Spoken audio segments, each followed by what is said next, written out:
Iran ও যুক্তরাষ্ট্রের মধ্যে চলমান যুদ্ধ পরিস্থিতিতে পারমাণবিক সংঘাতের আশঙ্কা তীব্রতর হওয়ার প্রেক্ষাপটে আমেরিকার বিশেষায়িত ডোমসডে প্লেন বা প্রলয় দিবসের বিমানের তৎপরতা লক্ষণীয়ভাবে বৃদ্ধি পেয়েছে।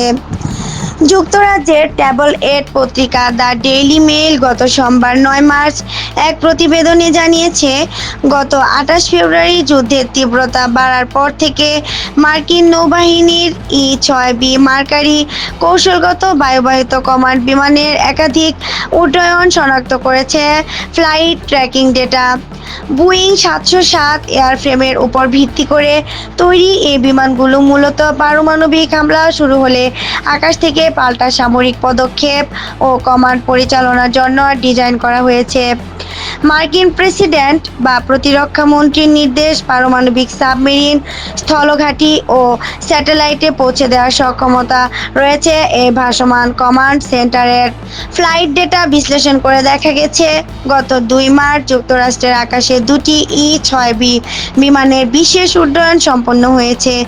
এর মধ্যে একটি মেক্সিকো উপসাগর উপকূল থেকে মেরিল্যান্ডের পাটুসেন্ট রিভার নেভাল এয়ার স্টেশনে অবতরণ করে, এই অন্যটি নেব্রাস্কার অফুট এয়ার ফোর্সেস বেস থেকে উড্ডয়ন করে পুনরায় সেখানেই ফিরে আসে। পরবর্তী প্রতিবেদনগুলোতে ইঙ্গিত পাওয়া গেছে, আরও বেশ কিছু বিমান আটলান্টিক মহাসাগর পাড়ি দিয়ে পারস্য উপসাগরের দিকে অগ্রসর হচ্ছে। তবে এই বিশেষ উড্ডয়নগুলো নিয়ে মার্কিন প্রতিরক্ষা সদর দপ্তর পেন্টাগন কোনো মন্তব্য করতে রাজি হয়নি এবং তারা একে অপারেশনাল সিকিউরিটি বা কার্যপদ্ধতির গোপনীয়তা হিসেবে উল্লেখ করছে।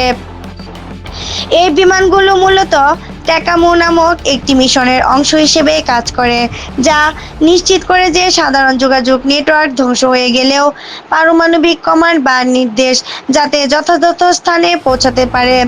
মধ্যপ্রাচ্যে মার্কিন ঘাঁটি ও দূতাবাসগুলোতে সাম্প্রতিক ইরানি ক্ষেপণাস্ত্র হামলার পর এই যুদ্ধকালীন কমান্ড ব্যবস্থা সচল রাখার প্রয়োজনীয়তা আরও বেড়ে গেছে। বিশেষ করে রাশিয়ার গোয়েন্দা তথ্য তেহরানের সঙ্গে শেয়ার করার খবর আন্তর্জাতিক অঙ্গনে উত্তেজনার পারদ আরও বাড়িয়ে দিয়েছে। ডোমসডে প্লেনগুলো আকাশপথে দীর্ঘ সময় অবস্থান করে নিরাপদ যোগাযোগ ব্যবস্থা সচল রাখতে সক্ষম, যা সংকটের মুহূর্তে মার্কিন সামরিক সক্ষমতার প্রধান স্তম্ভ হয়ে দাঁড়ায়। ১৯৮০-এর দশকে প্রবর্তিত হলেও ই-৬বি মার্কারি এখনও আমেরিকার সবচেয়ে টেকসই বায়ুবাহিত কৌশলগত প্ল্যাটফর্ম হিসেবে বিবেচিত। ২২ জন ক্রু নিয়ে এই বিমানগুলো একটানা প্রায় ৭,০০০ মাইল উড়তে পারে এবং আকাশের জ্বালানি নেওয়ার মাধ্যমে প্রায় ৩ দিন উড়ন্ত অবস্থায় থাকতে সক্ষম। এর একটি প্রধান মিশন হলো লুকিং গ্লাস, যার মাধ্যমে আন্তঃমহাদেশীয় ব্যালিস্টিক ক্ষেপণাস্ত্র বা আইসিবিএম উৎক্ষেপণ নিয়ন্ত্রণ করা হয়।